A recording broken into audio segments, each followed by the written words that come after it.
Europe imposes 25% tariff on pinball machines. Deep Root shows latest Razor game. Stern launches Star Wars comic art pin. Hi, my name is Jonathan Houston. I'm the editor of Pinball Magazine, and welcome to the Pinball News and Pinball Magazine PINcast. I'm joined here with... I'm Martin and the editor of Pinball News, and we're here with, I'm here with Jonathan, and we're going to look back at what was actually an action-packed month of November 2020. Right. And, it's actually, sometimes we say it's been a fairly quiet month until I end up talking for about an hour, but... or two. This time... Yeah, or two sometimes. But this time, I think there is a lot been going on, even though, there's not been a huge number of game releases. There's still been a lot of industry news, and that's what we're here for. Right. So we're going to summarize all of that and discuss it, of course. And we'll try to keep it under 2 hours. Definitely. Okay, so let's start off with our first headline, which is about the European Union imposing...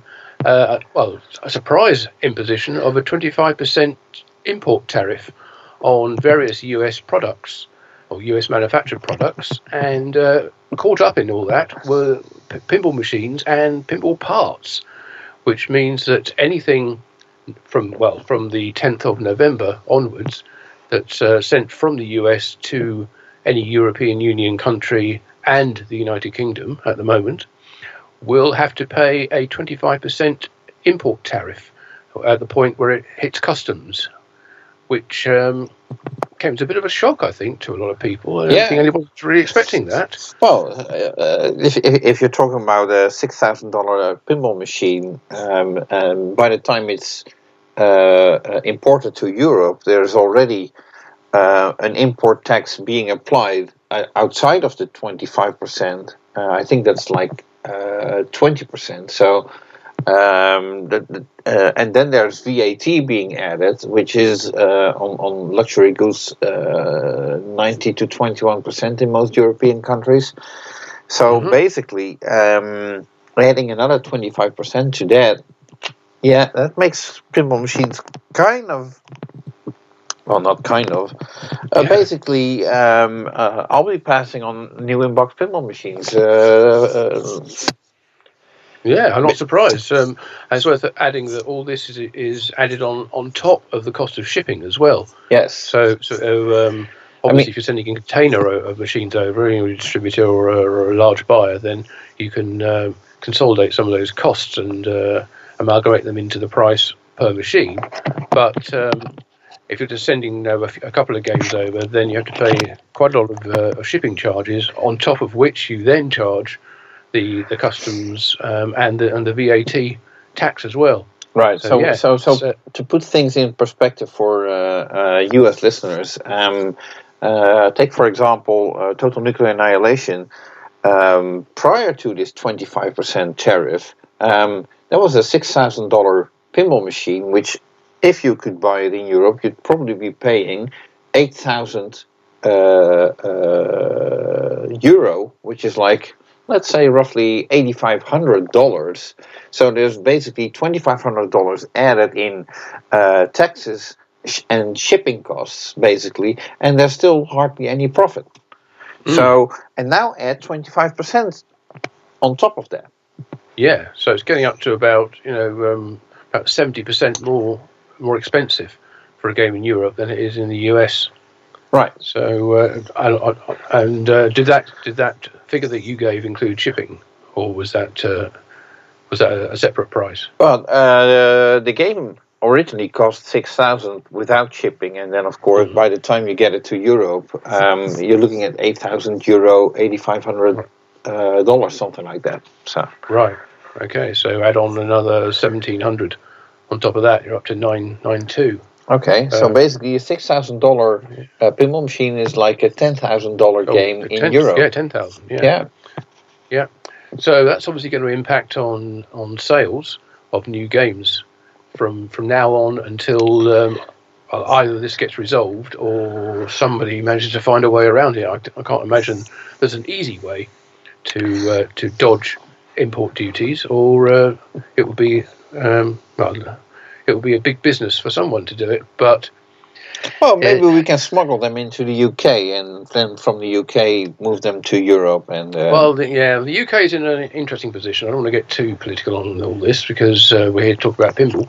But the UK is leaving has left the EU and did it the 1st of January this year. And as of the 1st of January next year, there will be complete separation.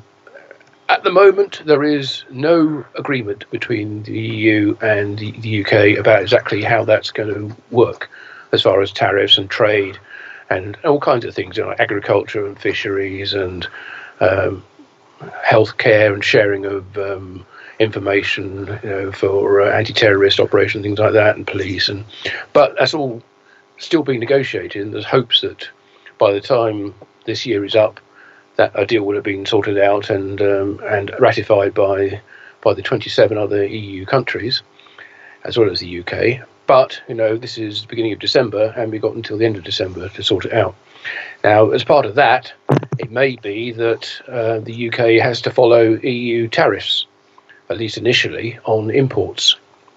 So there's no guarantee that just because the UK leaves the European Union at the end of this year that 25% tariff on pinball machines and parts as well. Let's not forget, it's not just machines. It's also if you're importing rubbers, LEDs, flipper parts, anything like that. They've also gone up by 25%. There's no guarantee that will just vanish come the 1st of January. Yeah. And even if it does, I'm sure that if they come into the UK, if they go from the UK into Europe, then that 25% will be added at that point. So I don't think the UK is going to be a sort of backdoor into Europe, and I think there's a lot of negotiation going on to make sure that doesn't happen. Well, maybe that might be overseen in all the negotiations. You never know. What are the chances with Biden becoming president that such tariffs will be dropped again? What are your thoughts on that?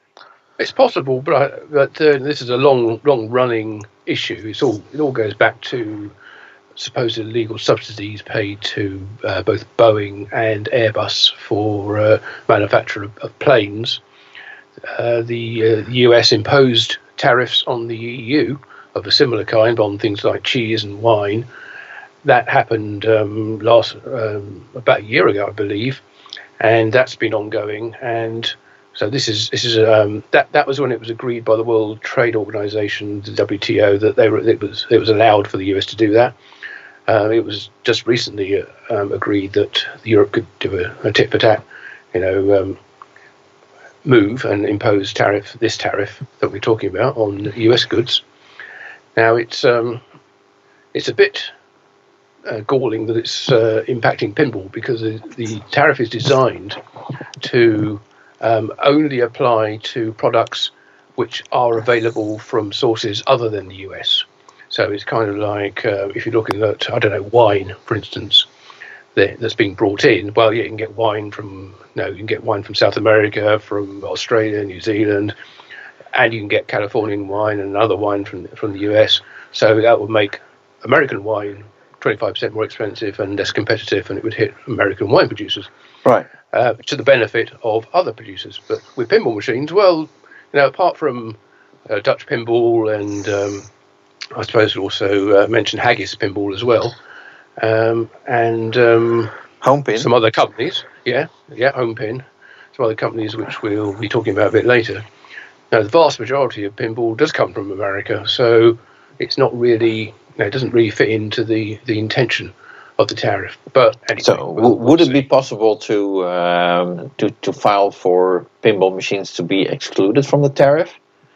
Could do, but it's probably such a small amount of impact on it, in terms of financial trade, that I don't imagine anybody's going to be bothered even considering it. All you need is somebody at customs that says, okay, pinball machines are not part of, are made in America only, and as such, we don't have to apply the fee.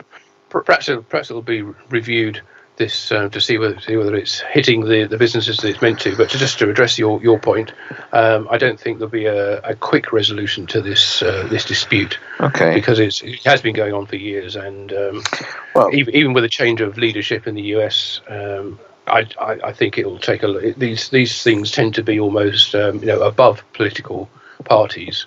They're sort of supranational, and they're things which are considered as part of much bigger international trade agreements. Okay, so it will be interesting not only to see how this will impact pinball distributors in Europe, but also the pinball companies themselves, because as we know, it's basically common knowledge within the pinball community that usually 40 to 50% of games are being exported. And with such a tariff being applied to Europe, let's say that's at least 25% of games being exported going to Europe. If those numbers go down, that's going to affect companies like Stern and Jersey Jack big time. Yeah, I think you're right. And initially, I think people will be sort of just waiting to see. They'll be biding their time and maybe saying, okay, I've got this game pre-ordered, but okay, can I keep my order, but no, not take delivery of it yet, and we'll just see what happens, whether this gets sorted out. And that's particularly the case with the UK, given what I was just saying, to see what happens comes the 1st of January. But it will come to the point where people just say, well, okay, this isn't going to change, this isn't going to go away, this 25%, so I have to either decide whether I'm going to pay it or cancel my order.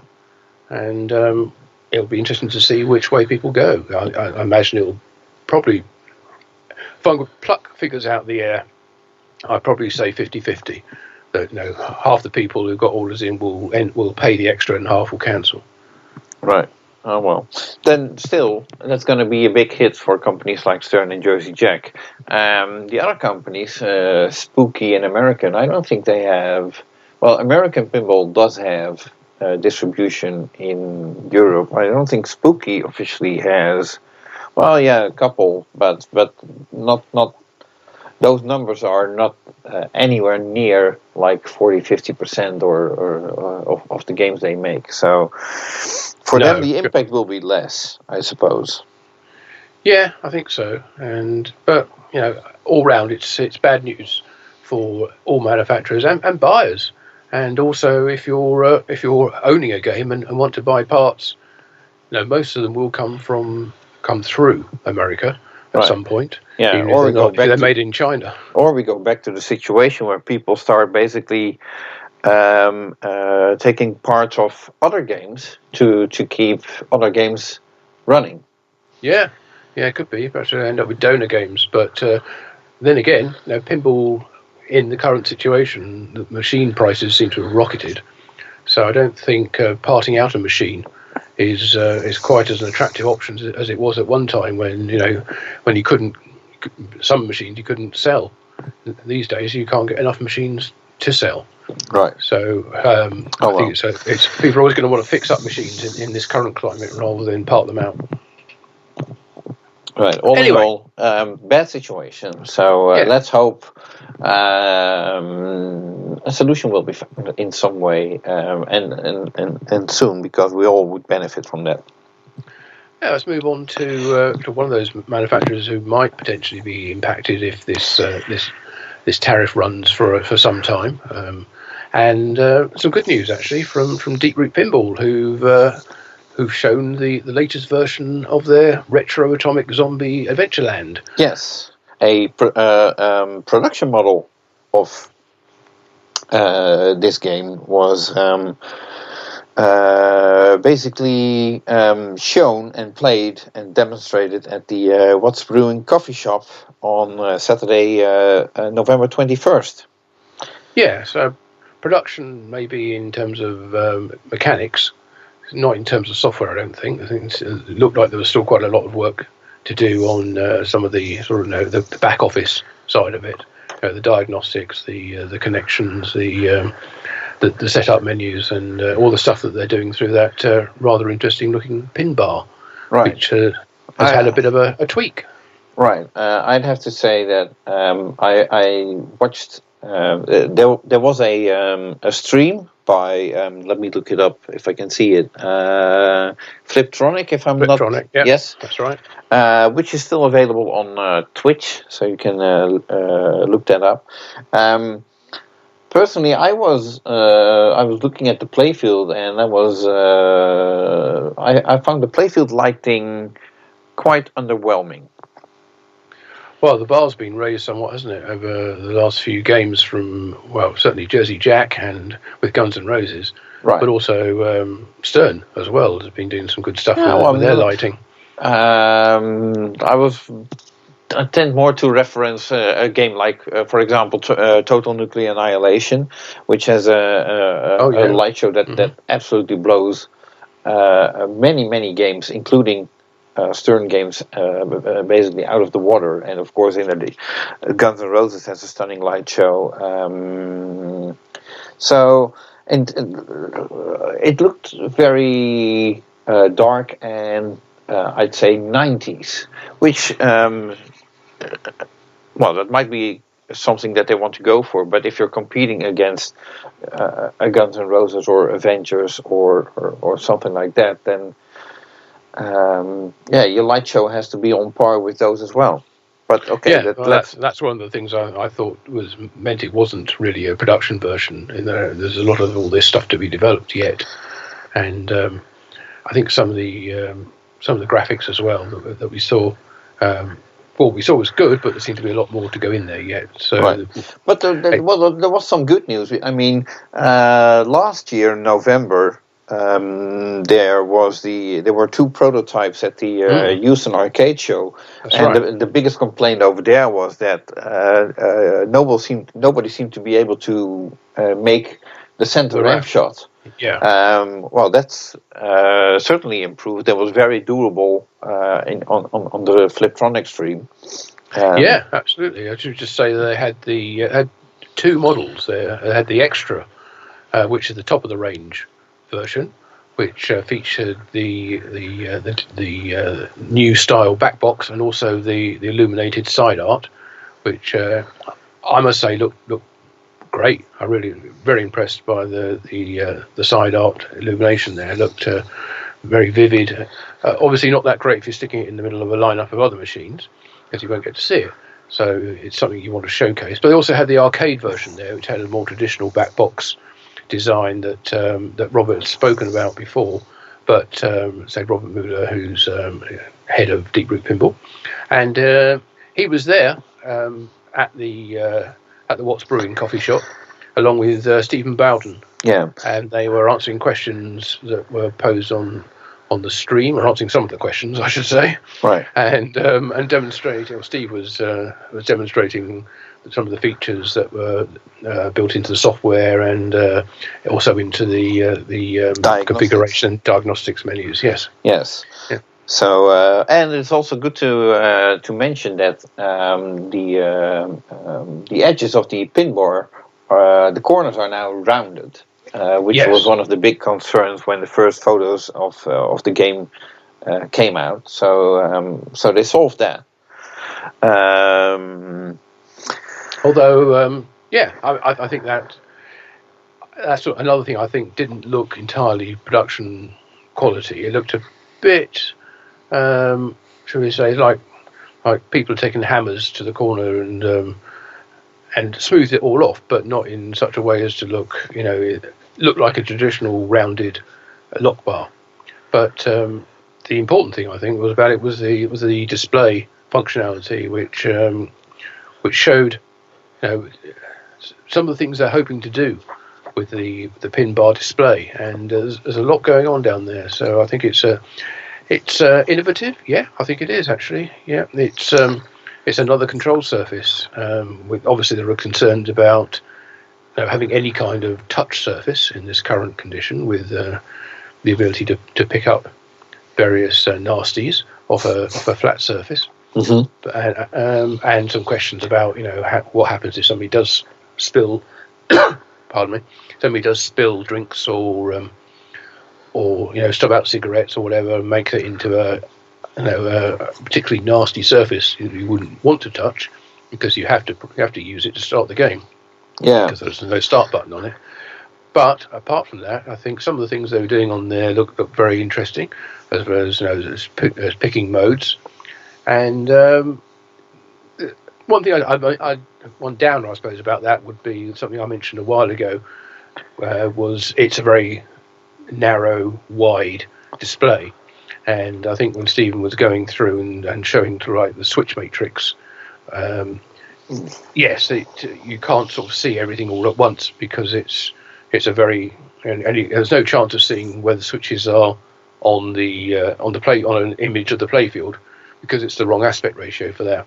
So you did have to sort of keep going through pages and pages of switches until you found the one that you wanted. So I thought that was a negative, but it's certainly more than outweighed by all the positives and all the things you can do with the pin bar. So I think it was a very productive demonstration of how the game works, or could work. Yeah. Anyway, not so much the best presentation of gameplay, but oh well. No, I think it was. It wasn't a launch. It wasn't a reveal. It was them putting the game into a coffee shop and getting people to come and play it, and then it was also streamed at the same time. So it wasn't a professional launch in any sense. I won't make any more comments about professional launches, but it was what it was. It was there, and people got a chance and got updated on where Deeproot are with the development of that game. I think that's from that point of view, I think it's been good for them. Right. Okay. Now there was actually more news on Deeproot. Well, not much long after this reveal video, so to speak, and that had to do with, if I understood it correctly, during the video, or on the back box was shown a URL, a web address. Yes, and apparently there's somebody by the name of Blueberry Johnson on Pinside was able to visit that address and access the cache memory of the website, and it turned out that there were pages in there that are not publicly available but could be accessed through that cache. I have really no idea if I'm explaining it correctly, because I'm not a computer wizard in that field, so to speak. No. Well, what actually happened was, on the display, during a track mode, it has a message that comes up that says to find out more about the game, visit pinapi.turnerlogic.com. Right. Okay, and so of course people will go there. I went there and had a look, and it's a blank page. There is some code behind it, but not much. However, as you rightly said, if you go back and look at the Google cache of that address, then you can see some pages that used to be there, and there was some interesting information. It was I think they used that site as a staging site for what will eventually be the API, where people will connect through to the Deeproot Pinball interface in order to access various parts of the website. And on there, in that cache, were interesting things about what. So I would say what they are planning, what a suggestion of at some point what they were thinking of doing. Now, this was updated back in September the 23rd, I think it was, so it's not massively out of date, but it referred to a base price of $4,999 for the arcade model, which sounds great. That's undercutting Stern's Pro prices quite considerably. Mm-hmm. And even with a 25% tariff in the EU, that gap is widened further. But I think the downside to that was there was also a suggestion of a requirement, or certainly a suggestion of paying a monthly subscription in order to get updates and additional downloadable content into the game. So it's almost like, I suppose, like buying a game or buying an Xbox, and then you subscribe to their gaming service, and you can download more games or have access to more games and get updates and additional content, which is only available if you do subscribe. Right. Which will be a new model. I don't think anybody's ever tried that before. Well, certainly not in pinball. No, absolutely. And the difference with Xbox is, I mean, or what all these gaming platforms, basically, you're buying a $50, $60, $70 game, and if you want the extras, you pay extra. Here we're talking about a $5,000 pinball machine, and you still have to pay extra to get to play the game with the best features possible.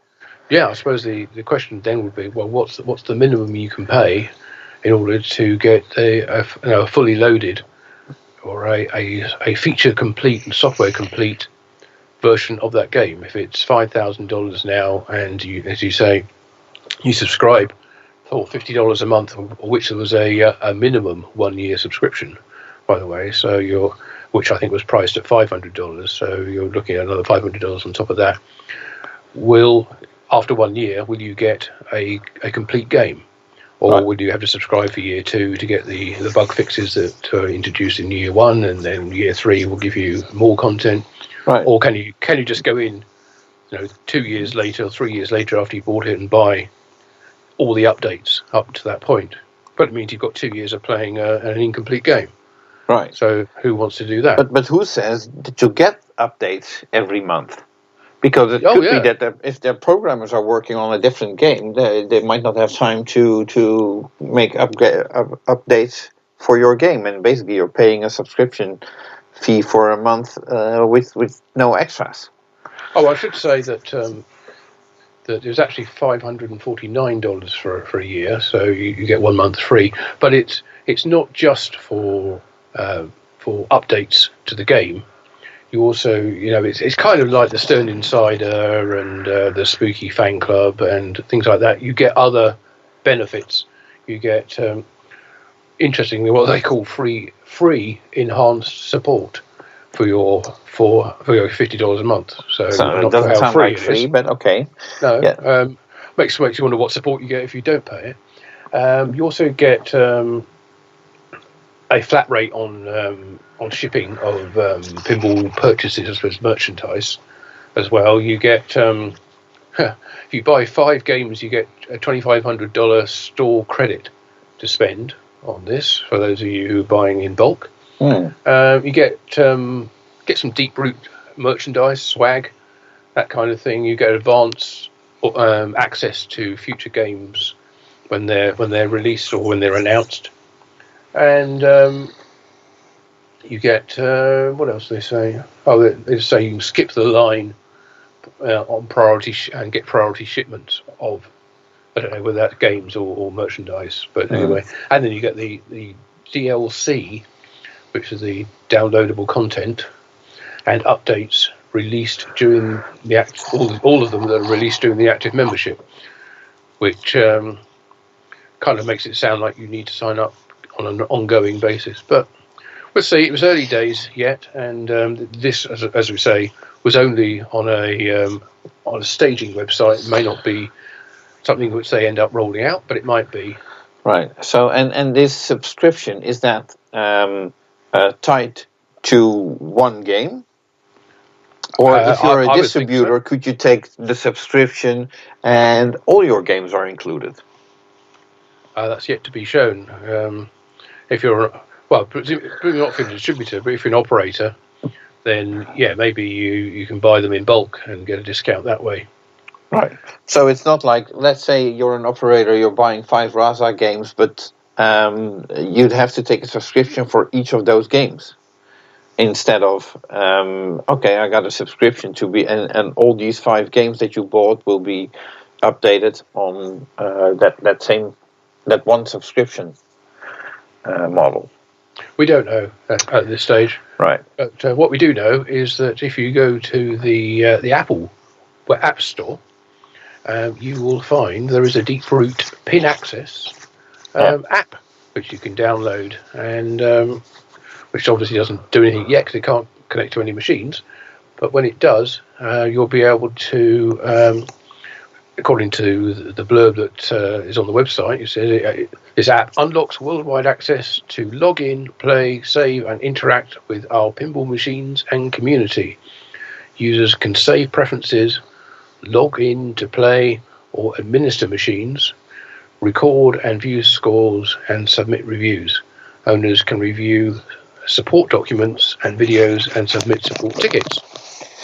I'm not sure whether your phone is the best. I've seen, I'm not sure how thick the manuals of Deeproot will be, but browsing through a pinball manual on your phone, I'm not sure whether that's the best device, but okay.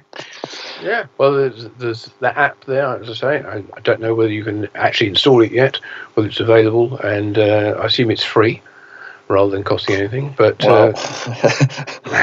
you never know. Maybe there's a monthly subscription to that too. Yeah, so one thing that I picked up, or actually a couple of things that I picked up from the stream that I quickly want to mention. Let me check my notes. Robert Mueller mentioned that the game is an always-on machine, which I found quite interesting. I mean, my first introduction with always-on machine was when I bought a new flat-screen television, which apparently is always on, which is nice. So you can, but a pinball machine does use quite a lot more power than a flat-screen TV. So I'm not sure whether if you buy that for the home, I don't think you want that on all the time. Now, well, I think it would be like a TV. You turn it off, but you don't really turn it off unless you unplug it. No, you press the power button underneath, and it puts it into a sleep mode, from which you can wake up and check for updates overnight, or during the designated hours, whenever you tell it that the game isn't going to be in use. Right. Okay. So that shouldn't require much in the way of power. Right. Okay. So and there were also Robert Mueller was asked about production of the game, and I'm not saying that he avoided the answer, but he didn't give much info either, other than that from the time when they were airing the stream, he said there would be more info on production in 2 weeks, which is basically around now, so could happen any day now. But he also indicated that they would start manufacturing at a slow pace, and that they have a 4-phase program, which is going to be increasing production over the course of the next 3 to 4 months. Right. No indication where the game's going to be made or when at this point. Right. So, and in the meantime, we haven't heard anything about, like you said, manufacturing. I know that Antoinette Johnson, who is featured in Pinball Magazine number 5, she's the girl with the colorful hair. Amazing hair. Yeah, amazing hair. Yeah. She visited Deeproot. I think she was on her way moving from Florida to California. She visited Deeproot, but just as some reporters a couple of months ago, she had to sign an NDA. So she couldn't tell me much other than that she was very impressed with what she had seen. Good news.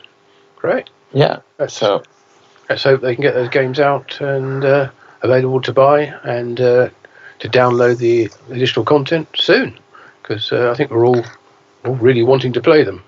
Right. Well, I want to play any new games, to be honest, at the moment. I don't know if you're in the same situation I am, but we're not. I'm not getting out to see new games on location, and haven't seen any new games for a while. No, well, that's the situation is the same for me. The newest game that I've played is Stranger Things. Stranger Things. Last January at the EAG show. I'm in the fortunate position that there is a small sort of arcade 2 blocks away from my house. And they recently added a Houdini and a Willy Wonka, which are sort of new games because they were not that available for me anyway to play. So if I want to, I can play Willy Wonka or Houdini. It's an interesting combination actually, because the flow on Willy Wonka, if you then turn to Houdini, well, that's going to be a slight letdown, I'd say. But well, to each his own, I suppose. Yeah, certainly very different play styles, that's for sure. Yes. Okay, well, we'll come back to those companies a bit later, but let's head over to Elk Grove Village. Well, obviously where Jersey Jack are as well, but and see what's been going on at Stern Pinball in the month of November. Right. So, if you may recall, I think we mentioned it a couple of times in previous podcasts. The rumored next Stern Pinball was Led Zeppelin, and that was actually expected to be announced either during or right after Pinball Expo in October. Well, nothing was announced then, and neither in November. Although the heavy metal game was taken into production, which you can sort of see as a rock-themed pinball machine. And then Stern came in November with an announcement of a new game, but not what we expected it to be, as it turns out to be a re-themed of the Star Wars pin, but now as a in the comic book version of Star Wars. So it's still Star Wars, but now with comic book art. And they did that earlier with the Steve Ritchie arcade version, so to speak. And now they use basically the same art package, and they threw that on the pin model, so to speak, which is a completely different design by George Gomez, by the way.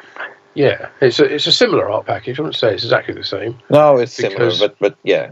Yeah, they've actually taken some of the aspects from the premium, because when they did the comic art version of the Steve Ritchie design arcade game, they did a pro and a premium. They didn't do the LE, because the LE was limited edition, and if they brought out a comic book version of limited edition, then it wouldn't be an LE. Well, the original wouldn't be the LE.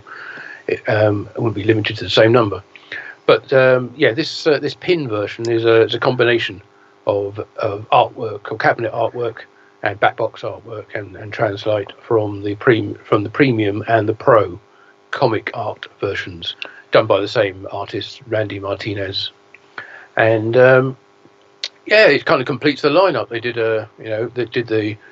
the film version of the full size, and then the comic, and then they brought out the film version of the pin. They did the comic version of the full size, and then they brought out the comic version of the pin. So that's all the boxes ticked for Star Wars, I think.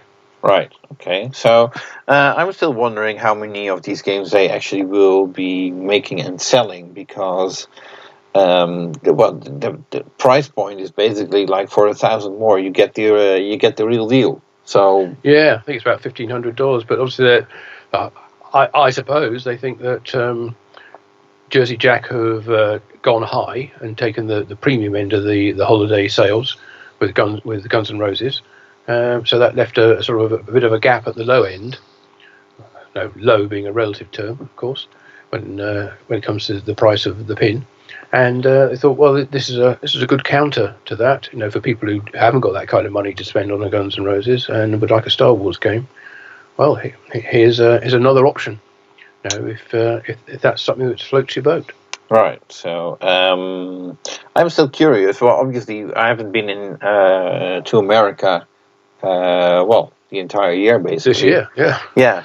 But I'd say it's still very rare to find any of these pin games anywhere. Well, they'll only be in the home, of course, because they don't have coin mechs. Yeah, okay, but still, there's. I think the only time I found them was in Las Vegas at the Flipper Club, which is there, which is a private flipper club basically, and I found at least one of them of the. I think it was the Transformers or Avengers pin model. But they're obviously very rare to come by, so that sort of leaves me wondering how big production of these games is. I don't see them coming up for sale often, because they're home games. I suppose they might not be sold through the sort of regular outlets or the regular websites where collectors and enthusiasts.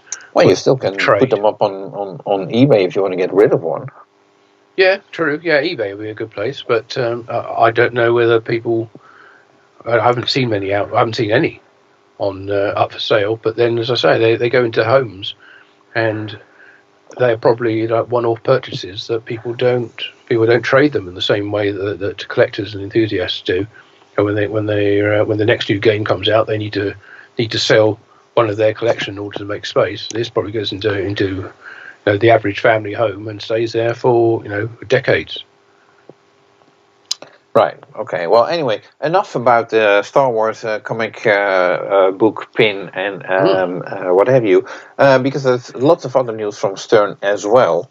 For example, if you happen to be an owner of Elvira House of Horrors, then you're advised to make sure that your the date in your game is correct, and basically play the game during the month of December, especially the Santa Claus Conquers the Martians haunt mode, as there appear to be some Easter eggs hidden in there that will only appear during the month of December. Yeah, that should be 25 days of them from. If you didn't know about it before now, you've missed a couple of them, but you can keep going. I'm sure there'll be something special going all the way up to the 25th. And on that note, I did see a Facebook post, I think it was, from Joe Kamikow, saying if you're looking for Christmas Easter eggs, don't forget to check out the Beatlemania pin on Christmas Day, because apparently there's one in there, and I think we can probably guess what that is for those who've heard the Beatles wish people Merry Christmas. So it might be something like that. But either way, on Christmas Day, don't forget to turn on your Beatlemania pinball machine and see what the Easter egg is. Right. Now, speaking of holidays, I should just add, to interrupt you, sorry about that, say, of course, you can't wait till then to set the clock forward on your game. And or if you missed a couple of days, set it backwards. And then yes, good point. Yes. So, now, since you mentioned holidays, obviously we just had Thanksgiving and Black Friday, Cyber Monday, all that kind of stuff. So, if in case you were living under a rock, then you missed out a great marketing promotion on Stern merchandise, which basically finished December 1st. But still, now you know that you missed it. Yes, and another promotion which Stern are running, well, it may have finished by now, I don't know, but they announced during November, some point in November, I forget which date exactly, that the next 50 Stranger Things machines that they sell will include a signed Stranger Things collector's card. Woohoo! Well, if you were, on the fence about buying one or not, that's probably going to seal the deal for you, isn't it? get that signed collector card. Yeah, not sure what to think of this. I still get the feeling that they're basically stuck with a bunch of games, and they're hoping that this is not the first time that they've done something that giving something extra if you buy the game, and board games and other kinds of merchandise for Stranger Things. So randomly dropped into boxes. Right. So. So anyway, make of that what you will, and I'm not going to get into any negative. If you have bought one and you're unboxing it, check to make sure that you haven't accidentally forgotten the signed collector card. Right. Inside. So now, bridging on to code updates, Stranger Things did finally get a code update, bringing it up to 1.0. Yeah, it's been a very busy month for Stern. They've been working on a lot of games. 6 different games. All got code updates this month, including even going back to Deadpool. That was a game which had 2 updates, and Black Knight, Sword of Fury as well. It hadn't been updated since February 11th, in fact, and that got an update as well. Right, so, and then Elvira was one of the games being updated to version 1.01. Yeah, and Teenage Mutant Ninja Turtles. The Avengers Infinity Quests. That got 2 updates as well on the 5th and the 24th of November. As you say, Stranger Things up to version 1.0. So that, but it's worth saying actually that a lot of these, not all of them, but a lot of them are actually significant updates. They've added a lot of new things into it. I mean, things like Deadpool, for instance. They've retrofitted a lot of the sort of system updates that they've been putting into newer games, things like the DJ mixer as well, and the track mode, start button lighting choices, audio equalizer settings, and the competition play modes. They've all been added into it, which is nice. They're going back to some of the earlier releases, but they also changed it quite significantly by allowing mode stacking to let a certain number of modes run concurrently, which is new. And they've also added a ton, well, in fact 30, I counted them all, new high score table entries for various modes and features. Right, so basically everybody gets the idea that they're good at something. Yeah, not only that, they also added 4 new songs to the game soundtrack. So, and you're going to tell us which songs they are. I could do, but I probably won't mean anything to anyone. So let's just be happy with the fact that they're still updating and adding more stuff to Deadpool. So that's very nice. That was updated on the most recent update was the 12th of November. So that's version 1.05. Right. So that's definitely worth doing. As you said, Elvira's House of Horrors. We mentioned that about the Easter eggs. They added more lamp effects, sounds, videos, and speech for the They Came From Space mode. The rest of it's sort of like tweaks to the rules and bug fixes. Right. Teenage Mutant Ninja Turtles 1.23, more support for Topper with lighting effects and a test for the eye mechanism they got up there. And they've added a new Neutrino Pizza Party mode and done some of the usual sort of tweaking of scoring and award levels. I should say Black Knight, because we mentioned that earlier. They've added the DJ jukebox player into that as well, talking about adding it into older games, relatively to that is. But they've also allowed you to choose whether to listen to the release version of the Black Knight Sword of Fury soundtrack. Sword of Rage. Well, yeah, Sword of Rage.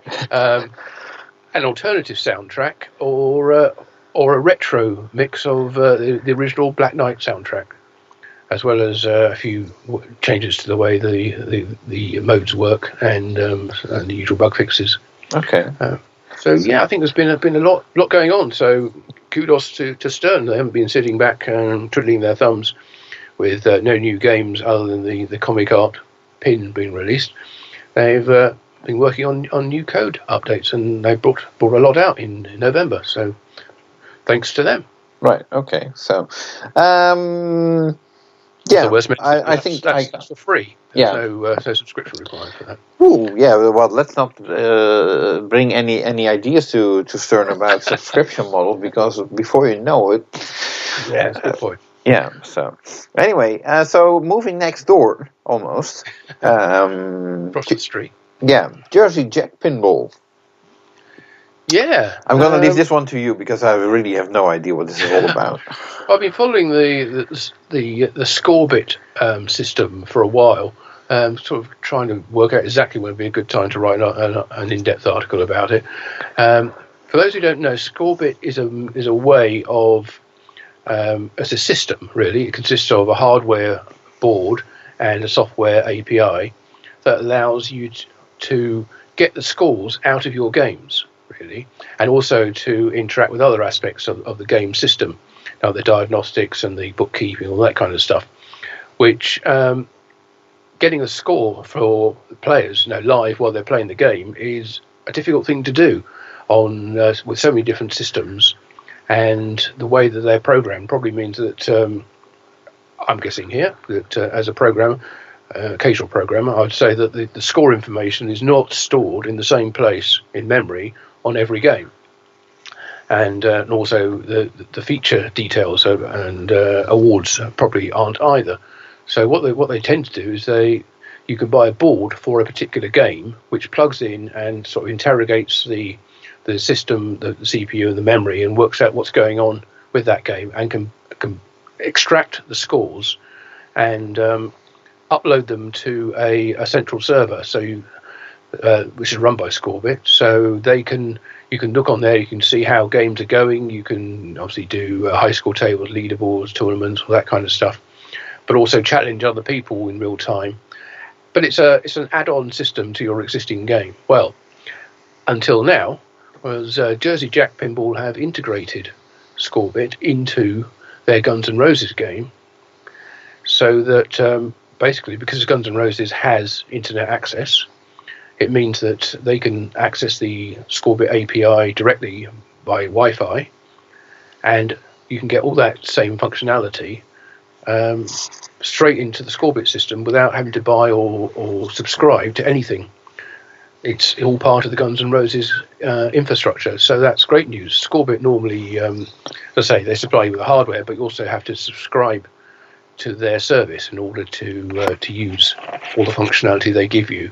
But worth saying at the moment, actually, with Scorebit, if you buy the board, that's called Scorebitron, then you can get a 1 year's free subscription if you use the promotional code Jackpot 2020, which is normally costs $40 a year for one game. And Jersey Jack have integrated this into their system at no charge at all. There's no subscription charge and there's no additional fee to use it. It's already there. The latest version of the code includes it, and it has set up menus for it as well, so you can put in your account details, and it'll connect to the Scorebit API, and you become part of that infrastructure, and then you can start challenging other people around the world. So this is something which I think TNA had added, didn't it, recently? I think. Yeah. Correct me if I'm well, wrong. I have a TNA game. I think Scott added that. So it's something which can be done in software, and it just requires manufacturer support to do that. I don't think Stern are intending to do that. I think they were asked about it and said that they're intending to do their own system. Right. I may be a pessimist here, but my scores are probably not interesting enough to share with the rest of the world, so I'm not really tempted by now. But okay. It's great for tournaments as well, because you can, rather than having to have somebody go around and write down the scores or enter them into a phone or a tablet or something like that, you can actually pull the data straight out of the machine. There's no chance of somebody typing it in the wrong or getting the player number mixed up or anything like that. It's all the machine number either. It's all there and readily available. So I think it's a great system. It's not cheap. As I say, you have to buy the board that's dedicated to that game and also an ongoing subscription. But it's that's the model that they've come up with, and I think it's something which, if it's integrated into the games from now on at zero cost, then it's great. It's a win-win. And Jersey Jack have also said that they intend to go back and when they add the Wi-Fi functionality to earlier games, the score bit integration will be part of that too. Right. So if you have a Jersey Jack pinball game, then stand by and look out for the updates that include that. Yeah. So and hopefully it will still be free because you said it's a subscription model. So could be that you're sort of being looking at a subscription for a game that already existed and you didn't know you want to subscribe to something and now you're paying for it. But well, maybe, but the offer at the moment is that it's free in perpetuity. If they change that, I don't know. People might get upset and take legal recourse to assert their free access rights. But as with all these things, there's free and there's free, isn't there? Someone's got to pay for it in the end, and you might have free access, but maybe there'll be a premium level. Well, there already is. There's a professional mode as well for Scorebit for operators, which allows them to look at fault logs and fault finding and earnings reports and all that kind of stuff on their games. That's a higher subscription rate. So maybe that's an upsell that they can do to get Jersey Jack owners or operators at least to upgrade their Scorebit membership. Right. Okay. So other Jersey Jack pinball news. Yes. I was contacted by Jack the other day, and he said he had been contacted by my employer, which was obviously a bit of a worrying message to receive. Yeah. I can think of other podcasts. Yes. Exactly. I don't want to go there, but yeah, you're thinking the same thing. But fortunately, this was good news because it meant that Jack was being lined up for an interview on the BBC News channel. It was going out as part of their business section, which is early morning for those how markets open early, and those thrusting market boys are up and girls are up and about at 3 o'clock in the morning, getting ready for the opening of the markets. Well, this went out at just before 6 a.m. Yesterday, actually, which is at the time of recording, that would be the 1st of December. So the first day of December. It was doing an interview with them. I was interested in what the interview was going to be about, so I watched it and recorded it and put it on the Pinball News YouTube channel as well. So you can watch it there if you go to Pinball News videos on YouTube. Then you can watch it there. Yeah, but it was in the meantime, it's also been shared on Jersey Jack Facebook and similar pages.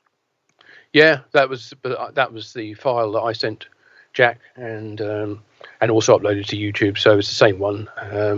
But it's I thought it was a very uplifting interview.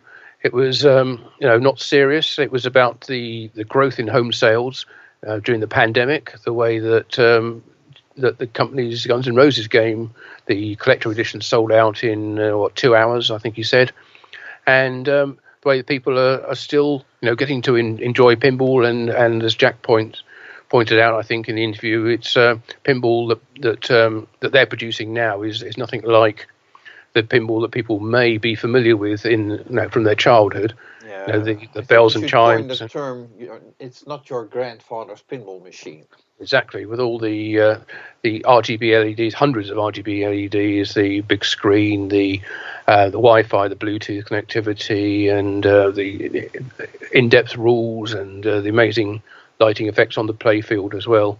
And they showed lots and lots of clips of promotional video that JJP produced for the game. So it was pretty clear that this is a full action game, and also because the involvement of Slash working with Eric on the design of it was mentioned by Jack as well. I'm curious how Jack is looking back on that interview. Me too. Let's find out more about that by speaking to the man himself, and we've got Jack Guarneri on the line with us. Hello, Jack. Hello, Martin. How are you? Oh, wonderful to hear your voice again. That was just Gary. I just had to get rid of him. He just snuck in there somehow. I don't know how he grabbed the phone. He's everywhere. But Jack, I want to talk to them later, Jack. Let me talk to them later. All right, Gary, relax, okay? Just calm down. He'll be back. He'll have his chance. Right. So congratulations on your appearance on the TV. A very positive interview. Did you think it went well? On the BBC. Yeah.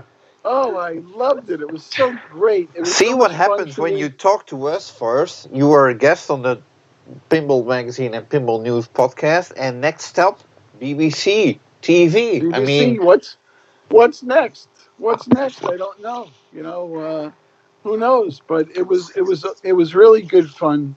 I think all the way around, a lot of people got in touch with me and said they liked it very much, which is very kind and very humbling in a way.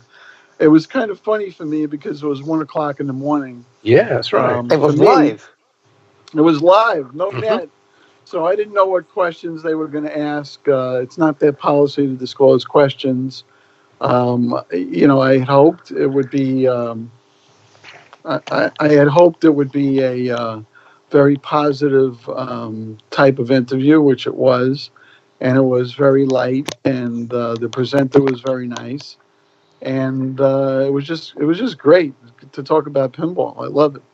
So how did this interview come about, if you don't mind me asking?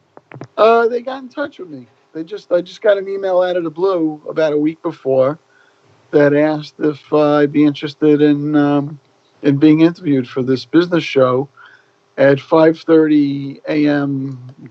GMT, Greenwich Mean Time. And I said, let me go to my let me go to my clock calculator here and say, what the heck? I guess that's about 1:00 in the morning before they got me. They did a test call about an hour before, and I wanted to sit in a certain spot with my game in the background, which I did. They liked that very much. I was in my office at home.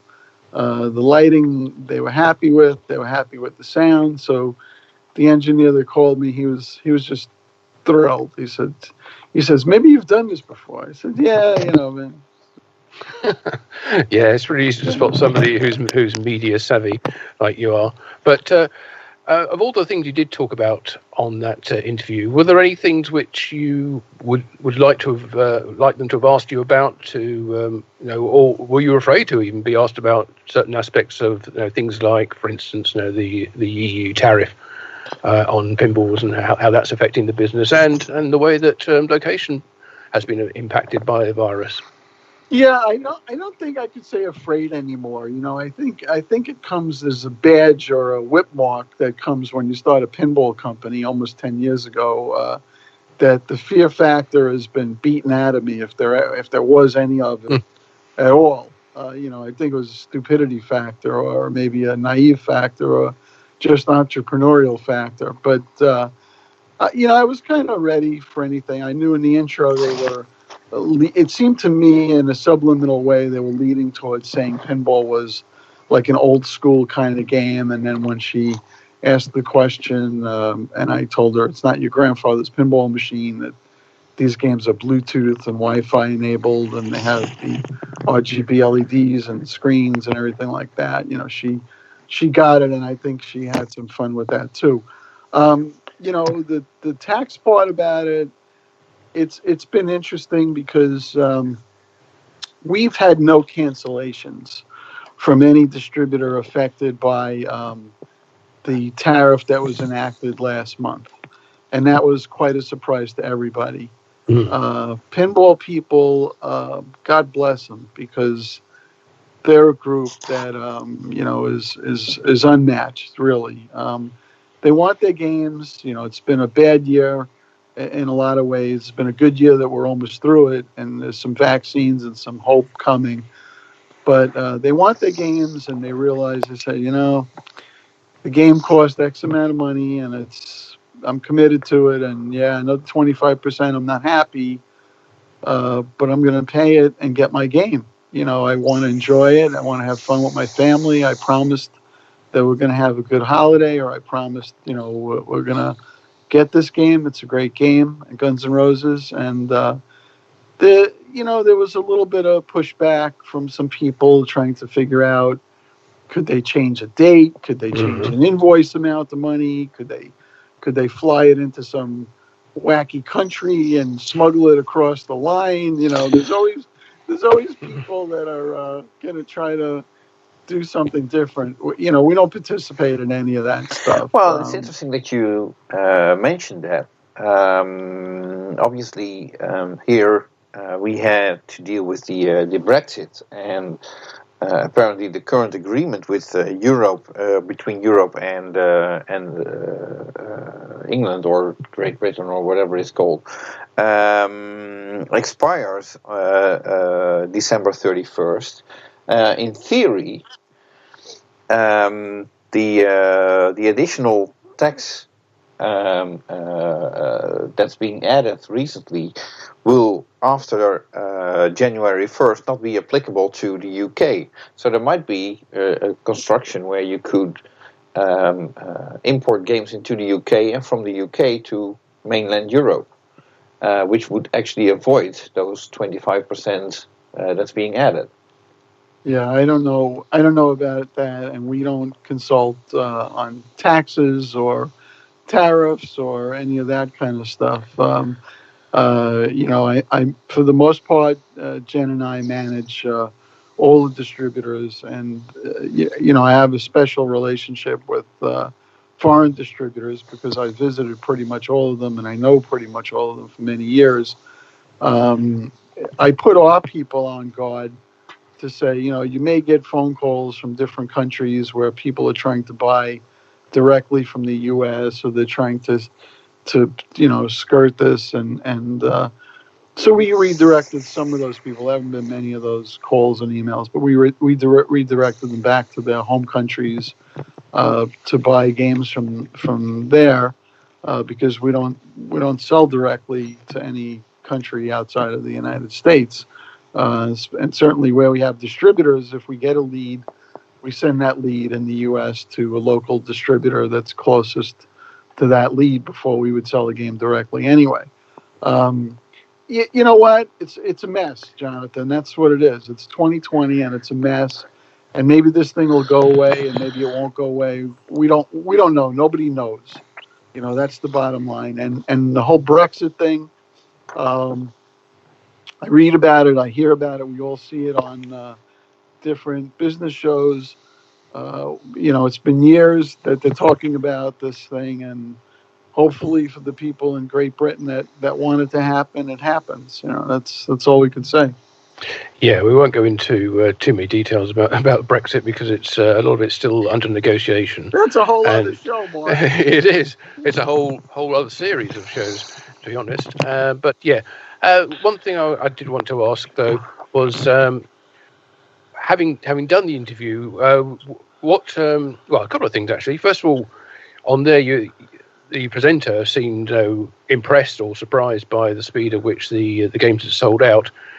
Are you surprised at the success of Guns N' Roses? And also, let's just leave it with that for the moment. I've got another question. I'll come back to it. But has Guns N' Roses' success taken you by surprise? I'd be lying if I said yes. It hasn't surprised me in a way because it's just such a great game. It's to coin a phrase that's been used too many times. It's a game changer. It's just like Wizard of Oz coming out again. What Eric and Slash and the team have been able to do, and I was certainly part of it. Because, I wanted to do this and Slash wanted to do it, even though there was a game done many years ago. We believe that with today's passion and technology and time, energy and money that we spent on it, we can make something really great. And it's really nice to see the marketplace respond to that. And, so in a way I wasn't surprised. I'm happy that we did the 500 collector edition games. If we did 1,000, could they have sold out the same way? A lot of people say yes. People say this or that. Some people want a little bit more exclusivity. The LE game, which I don't have a CE. I gave up my CE Yeah, I noticed for a that. customer. I have an LE. The game's spectacular. Even the SE is a spectacular game. So I'm really I don't really know that I could be happier about a game. I mean, I think out of all the games we did, this one, because it has all of the content and it has everything I wished it would have, it really checked all the boxes for me. And I know if it does that for me, it's going to do that for a lot of other people too. Okay, and the feedback you've had from the interview, have people been in touch to congratulate you and say how impressed, or you're hardly a novice at doing interviews or press appearances, I know, but has the feedback that you've received from this been good? It's been very humbling. It's been very, very good. Everybody's been very kind. Everybody had, somebody said I must have a picture of Dorian Gray on the wall because I don't seem to age, and they didn't realize it was 1 o'clock in the morning. They thought it was a different time of the day, and silly comments like how good I look or this and that. It's kind of silly to me, but it was a lot of fun. I was just doing what I do, having fun with it. If you can't have fun in this industry, building, I think I called the game. Sometimes when I say something after I hear it out of my mouth, I'm kind of surprised I said it. I said, this big box of fun behind me. I remember years ago when our games did nothing, I called it a box of lights. And that kind of picked up. Now it's a lot more than a box of lights. It's really a box of fun right now. So I think it was well received, and it was better than I could have hoped for. I'm really appreciative that we got an opportunity to do it. It was really nice. Well, there you have it. So yeah, thanks, Jack. Jack Guarnieri becoming a regular guest at our show.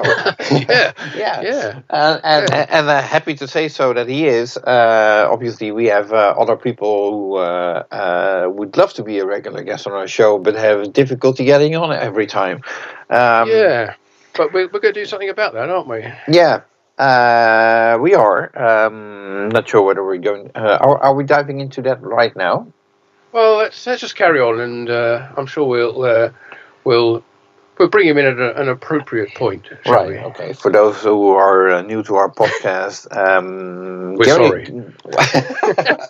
Well, now we have a regular guest, wannabe guest, I may say, Gary Flower. Who is an author and noted pinball historian. Noted pinball historian, indeed. Who's been trying to get onto our show, but so far hasn't been that lucky. But we expect him to call in later during the show, so stay tuned for that as well. In the meantime, we are going to discuss what happened at American Pinball. Yeah, well, as you mentioned, we've had Thanksgiving, Black Friday, Cyber Monday, and all that stuff. Well, American Pinball did a Black Friday promotion with a sale on parts and merchandise, and some good offers, I'd say. If you were after a Houdini screen back glass, you could pick one of those up for under $50. Right. From the American Pinball store. And then you have to add 25% for Europe and shipping and. I don't know if it's a pinball part at that point. It's just an artwork. There's probably a higher tariff on artworks. Oh. But yeah, I'm sure you could get that classified as just generic artwork. It's an interesting question, actually. I don't know whether if you're buying like bulbs, going back to the point that you just mentioned, if you're buying LEDs. For instance, are they pinball LEDs or are they just generic LEDs? Well, you're right. LEDs you can also buy in Europe, so and displays as well. So I think it's becoming more a problem if you need a new slingshot kicker or something like that. Yeah. Anyway, going back to American Pinball, they also had art blades for the interior cabinet artwork for Houdini for $59.40. Plastic sets for $90 and Oktoberfest plastic sets are $105. Wow. As well, which is pretty good. I mean, it's a lot of money for a bit of plastic, but compared to what you normally pay for a full set of plastics for a modern game, I say $105 is not bad at all, and might be worth, if you're interested in any of those things or any more American Pinball merchandise, just heading over to the American-Pinball, I think it is, .com website and seeing if their Black Friday sale is still going on. You never know. Yeah. You might be able to pick up a bargain. Yeah, they might be looking to get rid of some stuff. I don't know. So, yeah, who knows?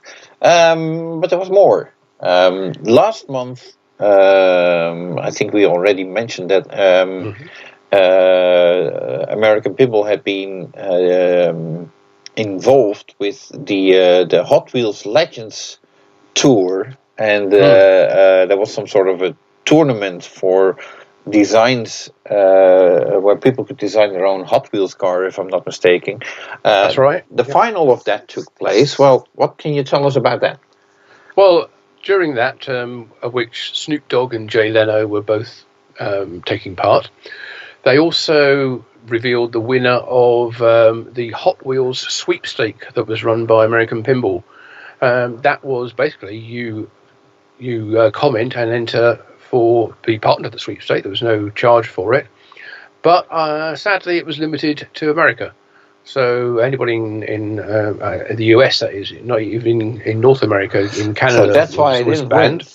No, well, you might have won. Maybe your entry was discarded along with mine for not being in America. But no, the game was there at the Epic final in Los Angeles. And the winner was announced as Ricky Kale from Grand Junction in Colorado. So congratulations to Ricky. He wins a new Hot Wheels game. That's a lovely prize to get, and just wish the rest of us could have been in with a chance of that. Right. Okay. So and Josh Kugler also did a playthrough of the Hot Wheels game. Not sure whether that was during the finals or earlier in the tournament. It was a bit earlier, I think, but it was a part of the same Legends, the Hot Wheels Legends tour event that we mentioned before. Yes. And Jack Danger also did a gameplay and a Q&A session with members of the design team, which you can watch if you missed on his DevFlip channel on Twitch and probably on YouTube as well. Right. Okay. That's all the news for American Pinball. I think so for November. Yeah, for November. Spooky Pinball. Yeah, let's head up to Wisconsin. Basically, a few things about what's coming up, but not really that much to say, really. They did announce they're going to be revamping the Fan Club, which is their fan club, like the Stern Insider and so on. Changes coming for that next year. No indication of what they might be yet, but if you're a member of that, I'm sure you've got notification, and if you were thinking of signing up, might be worth waiting to see exactly what it is they're going to be doing in 2021. Right. So. And well, you mentioned you bought TNA when that came out. Yes. Well, there's a potential, actually. Yeah. Yeah, several of them. Yeah. Potential for a version 2.0 of that to be released. I don't know if you know anything about what's going to be in 2.0. Charlie was actually a special guest on the Super Awesome Pinball show with Christopher Frenchy and Dr. Pin. And he mentioned that TNA 2.0 at some point will be coming, and gameplay will be identical to the existing games, but there might be some cosmetic changes, and I'm not sure whether that means that we get new playfield art or that they are going to do something with cabinet art, or maybe what do you call it, colored side rails or stuff like that. The armor, yeah.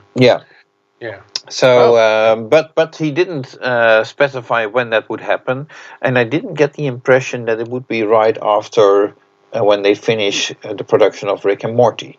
So it might be that they are that they could do a different game after Rick and Morty, and then at some point TNA 2.0 might actually happen. But maybe just floating the idea to see what the demand would be then. Yeah, probably. Well, and if you're in the market for a new inbox TNA and you're in Europe, you might be in luck because I still have one for sale. So if you're interested in such a game, you can reach me at editor@pinball-magazine.com. Wow, and that was obviously imported before the 25% tariff. Yeah, but I'd be happy to apply an extra 25%. Yeah, just to bring it up to date. Yes, exactly. So perfect. Right, you're so generous. Well, Charlie's been busy. It was also on a podcast called The Grail by Dean Del Rey. Which doesn't ring a bell with me. It's apparently it's every week. Dean Del Rey profiles the world's best artisans and makers. Well, Charlie was on podcast number 3 of that series. The first 2 of which were all about the king of handmade guitars, who I'm sure you know is Grover Jackson. Oh, right, yeah. So Charlie's number 3. So if you want to hear more from him, head over to or search for The Grail by Dean Del Rey, Delray, and listen to that podcast so you can hear more from Charlie talking, presumably for a less pinball orientated audience about his journey really from quitting his regular job and starting up Spooky Pinball and everything that's happened since. Right. Now, earlier on, Jack mentioned quite a few Rick and Morty games are popping up for sale. What do you make of that? Well, it's kind of understandable. There's quite a lot of games popping up for sale in general, with a queue of eager buyers waiting for their games. It's understandable that people who've got them are looking to, considering whether or not they can make some quick buck on it by selling a low play game to those people who are waiting. But even so, with as Jack was saying about the big growth in home sales, it's a good time for it to be a seller at the moment because the prices are way up, and if you're thinking of selling or making space in your lineup for the next game, now is a good time to do it with the prices where they are. Okay, so it's not an indication that people don't like the game, but it might just be that they are considering either like, I want to get, for example, a new Guns N' Roses, so then, Rick and Morty has to go, or... Well, maybe. I wouldn't like to guess on people's motivations for selling a game at any point. There's always going to be some people who rushed in, bought the game, and obviously having not played it, because nobody had the chance to, and they played it and feel they've had enough. That's natural with any title. But I think in the most case, I think it's people looking at the market out there and thinking, I've got a very valuable asset here. Do I want to hang on to it and see that value diminish over the coming months as more and more are delivered and people can start going out and playing on location again? Or do I want to just sell it now right, and move on? Okay. Well, then let's move on to other companies. Multimorphic, I couldn't find any news. No, I checked. Looks like they're just still carrying on doing what they're doing. Which appears to be building Heist. Yeah, well, and the base cabinets, P3 systems. Yes, that as well. Yeah. Okay, Chicago Gaming. No, well, we're still waiting to hear about their next the next game in production, whether it's going to be their remake, which this is what I don't get. I thought it was a slam dunk to be Cactus Canyon, and people are now starting to float Theatre of Magic out there as well. I think Christopher Frenchy already announced that it would not be Theatre of Magic, and he is doing some freelance work, I think, for Chicago Gaming. So yeah. Yeah, for their original title, I guess. And but if you're in the market for a Theater of Magic game, an original one, I happen to have one for sale. I just heard that it's a good time to sell games, and well, I see a theme developing here. Yeah. So if you're looking for a Theater of Magic, and since there's not a remake coming out anytime soon, feel free to contact me at editor at pinball-magazine.com. Right, okay, jolly good.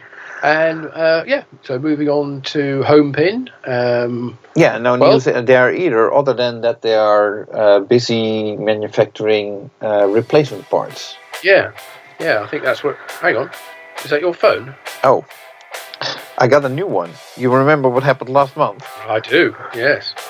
But you get the same ringtone. I was able to save all that, and that's so new phone, and same old caller. Yeah, exactly. So, for those hearing the music in the background, this is indeed Gary Flower calling. Shall we get him on? Yeah, come on. Let's finally hear from Gary. I know he's got some exciting stuff for us. Okay, so hello, Gary. Hi, it's Gary Flower here. I wanted to tell you how... Hold on. What? It seems to be your line is slightly distorted. Is it still there? Gary, you're sounding very weird. Weirder than usual. Yeah, but... Oh, say what? Oh, it's not going to work. I'm very sorry, but it seems that although Gary sounded very excited to be on our show, it appears to be a technical difficulty, and I don't think it's going to work this time. Oh well, next time. We're hoping to get him on for a Christmas special, but looks like it's not going to happen. Anyway, New Year's resolution then, 2021. We'll make sure we get Gary on. Okay, that sounds like a plan. So I think it was the same plan we had at the end of last year, but anyway. Yeah, so moving on, Haggis Pinball in Australia. They've been up to a few things as well. They've been doing some more promotions. Oh, yeah. They've Black Friday for them meant $500 off the price of the fully loaded Celts game, which if you missed out on the previous offer, which was $1,000 off, which they had off they were offering at the launch of the game, then $500 off is not a bad deal either. That was I think that's still running for a little while yet into December. So check out their website, haggispinball.com. So getting back to that 25% tariff, do you think that Haggis Pinball could be a company that would actually benefit from games in the US being more expensive, so it's cheaper to import them from Australia? Potentially, although I have to say that it does seem that shipping costs from Australia are pretty expensive. Yeah, but probably not 25% of... I was checking it out. If they want to sell them to the US, for instance, they reckoned it would cost approximately $900 to send a Celts game by sea to the US and $1,300 by air. Is Europe closer by than the US? That's a good question. You would think not. You would think the US would be closer. But I suppose it depends which part of the US you're going to. Right. But even so, it seemed like pretty high costs. Although, if you can combine a number of orders and share some of the costs, I'm sure that could come down. Right. But but they're only making what, 250 was it? 200, I think. 200, right, of Haggis Pinball. So Haggis Pinball's Celts game. So if you want one of those, you probably need to get in, well, especially with the offer on at the moment of $500 off, get in there and get your order in. Right, okay. So, Dutch Pinball. We had a scoop last month where we basically said, announced that Dutch Pinball would be moving to a larger facility. They officially announced that. And they also announced that they are looking for full-time and part-time assembly workers at their new facility. They even started advertising for that on social media and also locally, I believe. They're obviously looking to increase the number of production employees to speed up the production of the Big Lebowski. They sent out a newsletter. Currently, at the old facility, they were at a pace of 4 games a week, and what they hope to do with increasing the staff of factory employees, that they will increase the production to 10 games a week within a couple of months. Right. Okay. So understandable. They're going to need more people. Right. It was quite humorous to see that they specified in the advert right. that working from home is not an option. Right. And luckily the new facility is large enough that they can social distance and still have everybody working there. So. Yeah, right. Yeah, the new facility, I think it's 5 times as large as the previous facility. So that's quite an improvement, I'd say. Definitely, yeah. Good news from Dutch Pinball there. Yeah, absolutely. So hopefully they will find the right people to start continue building games and improve the speed of production. Yep.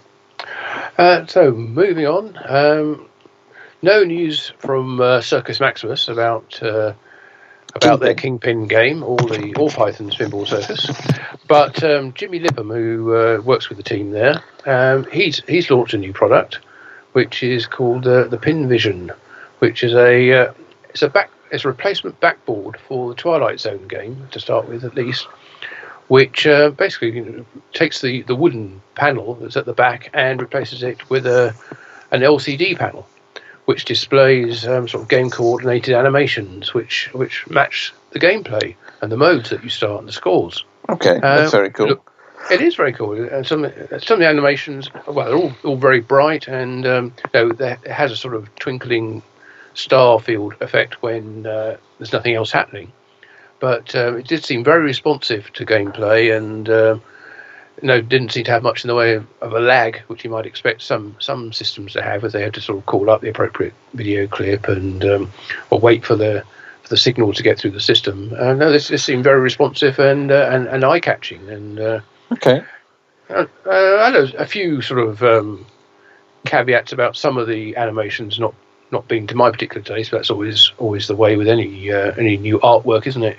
It was not everything's going to hit the mark 100% for everybody. Well, obviously Jimmy is a very talented programmer. I'm not sure whether he's a good artist. So, well, I don't know whether he did all of it himself or he got other people in to do the artwork. But some of it was very impressive, and like Clock Chaos. The spiral effect they had there animating looked amazing. So go and check it out on search for Pin Vision and Twilight Zone. I found it actually quite hard to find where I could buy it. Well, in fact, first of all, I found it quite hard to find out what it actually was. I saw a post of his on Facebook showing all these systems bagged up, ready to go, but no indication of what they were or where you could buy them. But a bit of hunting around the web, and found some videos of it in action, and impressive work. So maybe they'll come out for other games as well. It's worth pointing out that it's not a display which does the entire width of the back panel, because the back left hand side is all covered by the gumball machine and the power mini playfield, so you wouldn't see anything that was there anyway. So it's more towards the centre and the right side, where you can actually see it. So very nice, good work. Okay, good. Well, then there's probably some other news as well.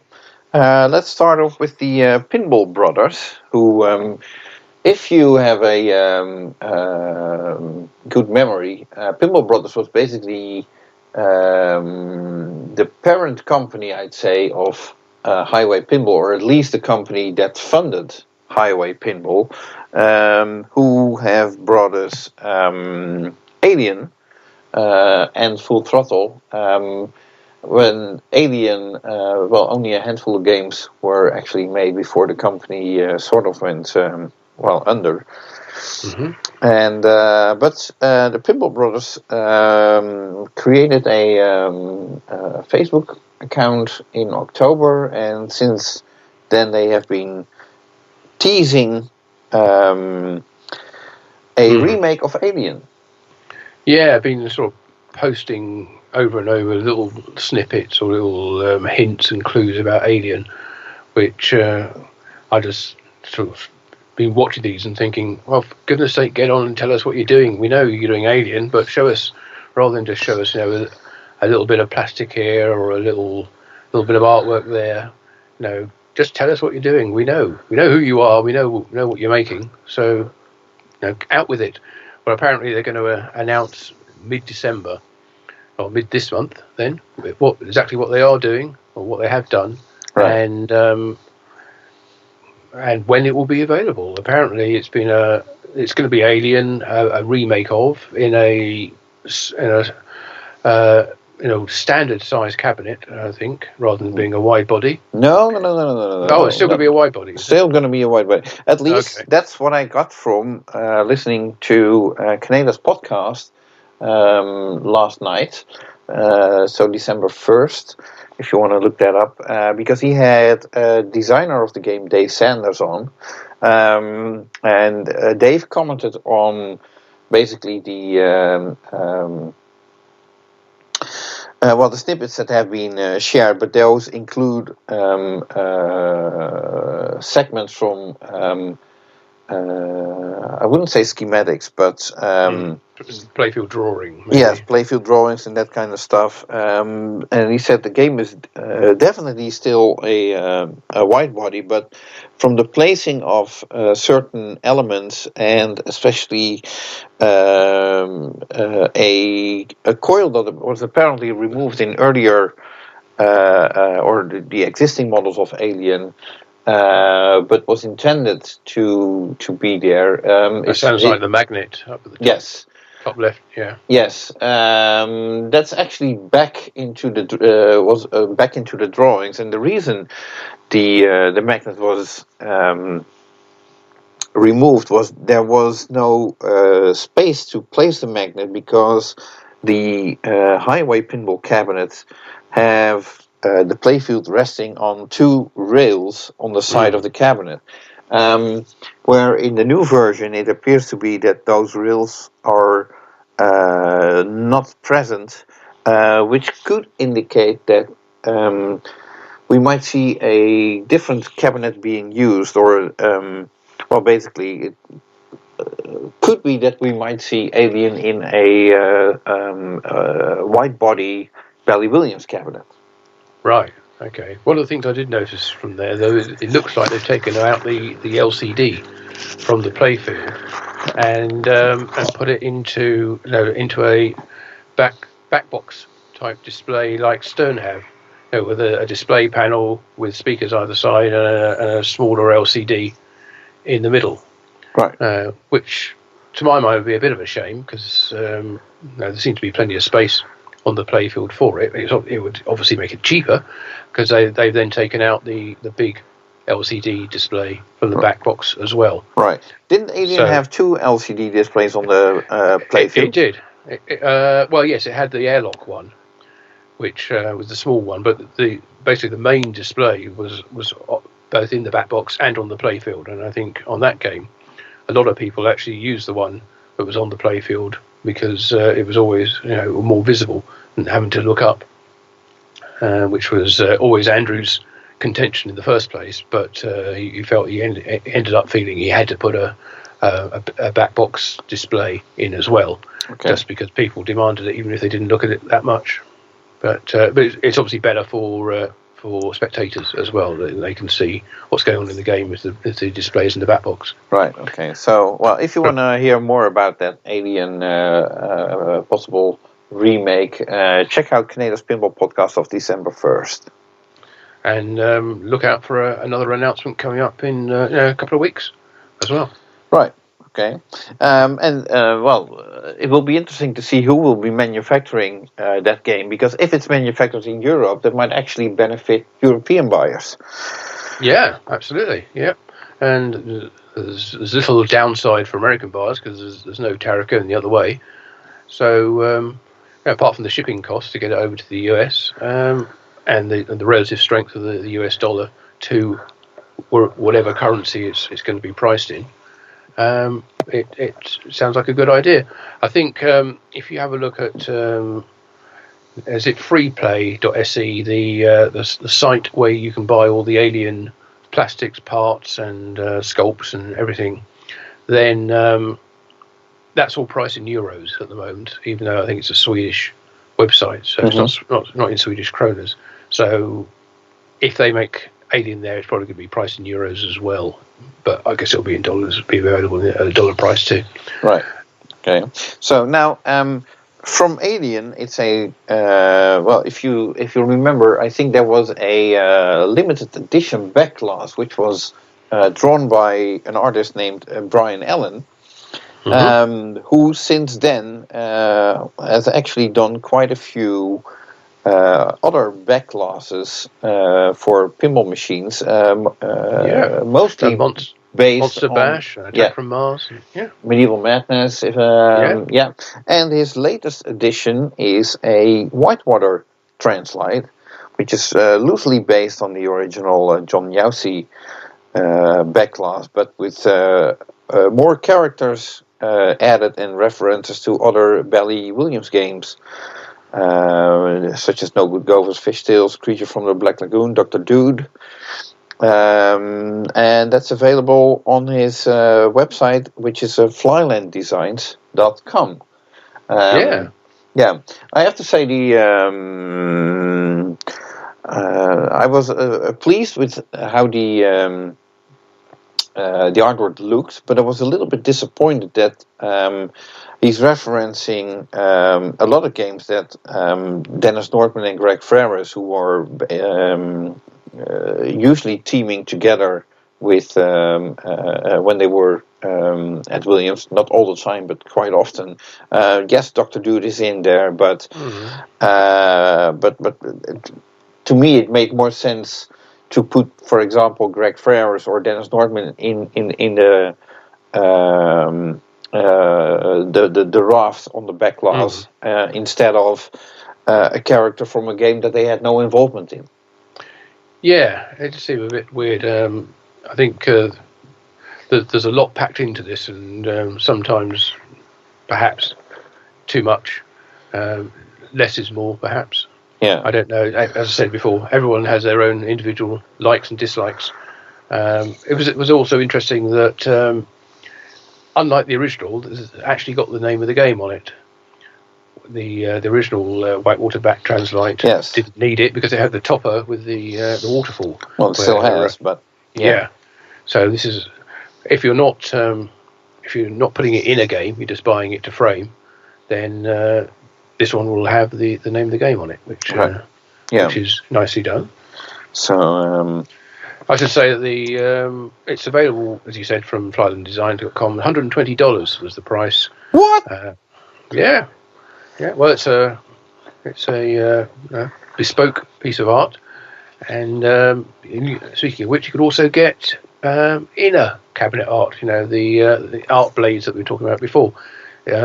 Brian's done some of those for the game too. So if you really want to modify your game and really make it look packed and fully arted, then you can buy the inner blades and the new translite. Right. Okay. Now, speaking of upgrading your game, so to speak, new game ROMs have been available for several Williams and Bally games, and these have been made by Søren from Denmark.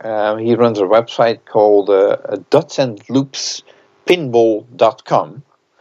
And he has been basically upgrading software ROMs for elder games, keeping the original software sort of intact, but balancing out score features a little bit more and all that. And it's all under license from Planetary Pinball, who are also authorized distributors for. Planetary Pinball sell it, and they have their distributors as well around the world. You get it from them too. I know Soren's been working with people like Josh Sharp to identify what are known problems in some of these games and things which make them unsuitable for tournament play, and things which are not random awards or unbalanced scoring. So addressed some of those in the updates he's got. So I'm trying to think of. There's a new version of Junkyard out, I think, where it stops you just getting the super skill shot and shooting into the sewer over and over and over and over and getting a huge score. I think it limits how many times you can do that before the feature ends. And yes, I think things like Red and Ted's Roadshow, for instance, when you start that game, you're limited to either New York or Miami on the West Coast. Yeah, and then you travel to East Coast. East Coast. Yeah, and then you travel to the West Coast. Yeah, now you can pick. I won't say you pick any city, but you can pick from a range of cities to start, and as your next ones, you don't need to do them in order, travelling from east to west. There are some which are restricted, I think, or only available after if you've done a certain number of other cities, like the Trading Post one. Right. That wouldn't make a lot of sense doing that straight away when you haven't collected anything. Right. So the game is a little bit more randomized. Or more open, I suppose, less restrictive in that way. And the games that are available at the moment at the start of December are Creature from the Black Lagoon, Junkyard, Radical, Red and Ted's Roadshow, Xenon, Star Trek, the Bally one, Space Invaders, Silver Ball Mania, Strikes and Spares, and Rolling Stones, also the Bally one. So they're not all new dot matrix games. There's quite a few 7-segment display games there as well. Right. So, and I mentioned game ROMs because if you're new to pinball and you're only used to modern games like the Spike 2 games on Stern or Jersey Jack games, those games can easily be updated with a USB. Well, that's not the case on these older machines where you actually have to replace the physical ROMs, which are in the back box. And I'm sure there is an instruction guide how to do that if you buy these ROMs. But basically, you're looking at a physical hardware that you're actually buying to implement these this new software. Yes, at the moment I don't think there's any option to buy the software without actually buying a physical ROM, EEPROM, for it.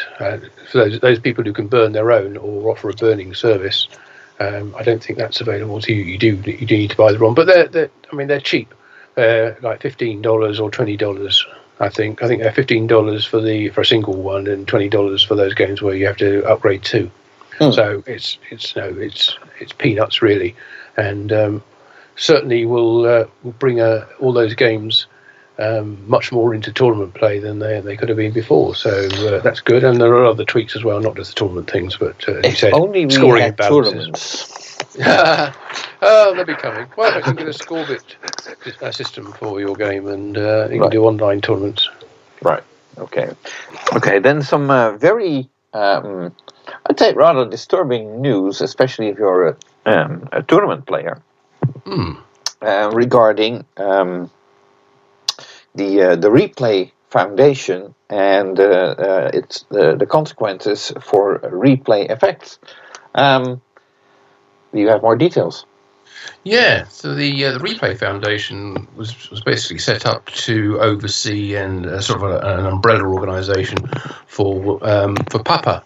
That's the brand that they use to help promote pinball and to host tournaments and also to make charitable donations, and of course the very popular tutorial videos that are available on the Papa site on papa.org. But the Replay Foundation, I should say, put out an announcement saying that they are cancelling all further Replay FX tournaments, shows, and all other events that they were going to organise for the foreseeable future. And not only that, but they are selling off their stock of inventory, which in this case means the hundreds and hundreds of pinball machines and video games that they have, which people see set up every year at the Replay FX show, along with various other games. Right. So it looks like that show is gone and isn't going to be coming back, or at least not in that form, and not organised by the Replay Foundation, unfortunately. Yeah, that is a pity, because for those not aware, Replay FX, the tournament held there is the biggest tournament in the world, I believe, with 1,000 participants, and it usually sold out within less than 2 minutes, I think. It's incredible, isn't it? Yeah, and it was definitely on my list of events to attend. Too bad that won't happen now. Yeah, I never made it to Replay FX. I went to Papa a couple of times. Went back when it was in the old building. But as you say, it's got to be on everybody's bucket list to go there, and certainly those who have been can't stop raving about what an amazing event and so well organised and such incredible machines to play. And it is the World Championship, and was the World Championship. So we still have the IFPA World Championship, of course, as well. Yeah, but that's on a much smaller scale. It is, yeah, but that's going to be the world champion from now on. Whoever wins that. Previously, there's always somebody would win the Replay FX, the Pinburg event, and they'd be that world champion, and there'll be the IPA world champion. But now there's just going to be the one. But of course, at the moment, we don't have any of them, because there are no tournaments taking place, or no IFPA sanctioned tournaments anyway. So we have that to look forward to in 2021. And the IFPA World Championship, I believe, has now been pushed back to November of 2021. I think that's correct. It was going to be this year, of course, and but IFPA 17, as it is, will not be taking place until the 11th to the 14th of November 2021. So hopefully by then everything will be back to some semblance of normality. But yes, a real shame about Replay FX.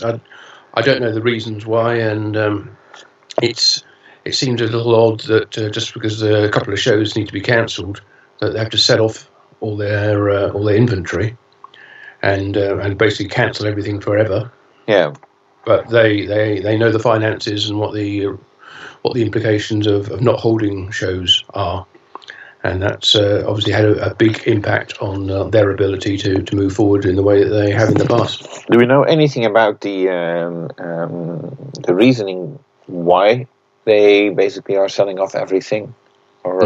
No. I think obviously with cancelling shows and people who are paid up front for their registrations for the 2020 show, and I don't think they'd be able to do the 2021 show either. They have to then refund all that money.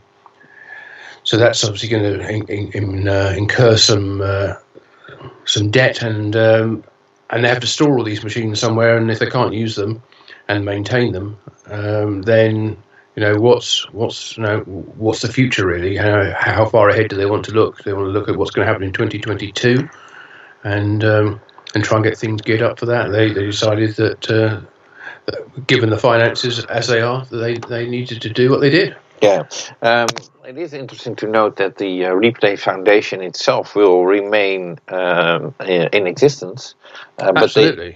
but they will for the foreseeable future keep it to just an online presence. Yes, all the stuff that's on the Papa website is staying there. So there's quite a lot on there, so that's good. And who knows? Maybe they'll be in a position to be more active and develop more pinball outlets, be they shows or websites or other online resources in the coming months and years. Right. Okay. Well, for now, it's I'd say it's a big loss, especially like I said, for tournament. Players. And of course, I've never been to Replay Effects either. I still hope they will be able to come back in some shape or form. Yeah, after the whole pandemic thing is over, which is hopefully soon. But then again, okay. It's going to be harder. They've sold all the inventory, but they can always buy that back. Well, they can always try and round up local collectors to do something similar. So it's not necessarily the end of the line, but as you say, they are continuing as an entirely online presence at the moment. Right. Okay. Oh well. We wish Kevin and the people that he's working with all the best, and hopefully we'll see him in the future again organizing new events. Yep. So, and then some sort of I suppose if you want to share that, some in-house news or news related to our Pinball News and Pinball Magazine PINcast. Yes, I had an email from the guys at podstatus.com. With good news, they said. Almost like Futurama, isn't it? Good news, everybody. Yes, apparently this podcast you're listening to now, is number one podcast in the category of games in Israel. Okay, well. Yeah, we'll start somewhere. Yeah. We're also number two podcast in the category of leisure, also in Israel. But number 8 in games in the Netherlands. Well, I have a huge fan base, so that explains a lot. Yeah, of course. I'm surprised it's as low as 8, to be honest. You need to push it a bit harder. Number 50 in the category of games in Norway, and number 97 in the category of leisure in the Netherlands. Yeah, that's a category nobody looks in. Well, we know what the Netherlands is like for leisure, so I think it's quite good to do 97 now. I'm sure there are more than 96 other more interesting things to do with your leisure time. Yeah, right. So our podcast. So basically, we did 2 years of podcasts, and I never even bothered to look at the numbers. And we switched to Anchor. That's the name I was looking for. And all of a sudden, we care. No. I thought it was humorous, really, that somebody thought it was sufficiently interesting to send us this information. Right. But there you go. Just thought I'd throw that in as a laugh. So we have to push up from number 97 in leisure in Netherlands and get into. Well, we have to push up 80s. A lot more because in all the other countries we're not even listed. So. Well, that's not to say we're not high in the rankings. There's probably too many rankings to give us all of them. But anyway, so just a bit of useless trivia there that we don't care about, and I'm sure you don't either. Right. Well, that seems like a good way to round up this PINcast. Yes. Since this is we're recording this December 2nd, and it should not be up much later after. So it's December. That means I'm going to wish you happy holidays, Merry Christmas, and the best wishes for 2021 in good health. Yes, absolutely. I don't think we'll be recording a bonus episode, but then again, you never know. You know, but in case we really don't, exciting happens, we'll be there. Yeah, but in case we don't, here's my holiday wishes for you, and I'm sure Martin has his own as well. Absolutely. Have a safe, peaceful, and above all, enjoyable Christmas, holiday, New Year season, and celebrate safely. And we'll look forward to being back with you in January, the start of 2021, to look back at all the events that happened in this month of December 2020. So until then, from myself and from Jonathan, we wish you have a wonderful time and take care. We'll see you next year. Okay, thanks. Bye-bye.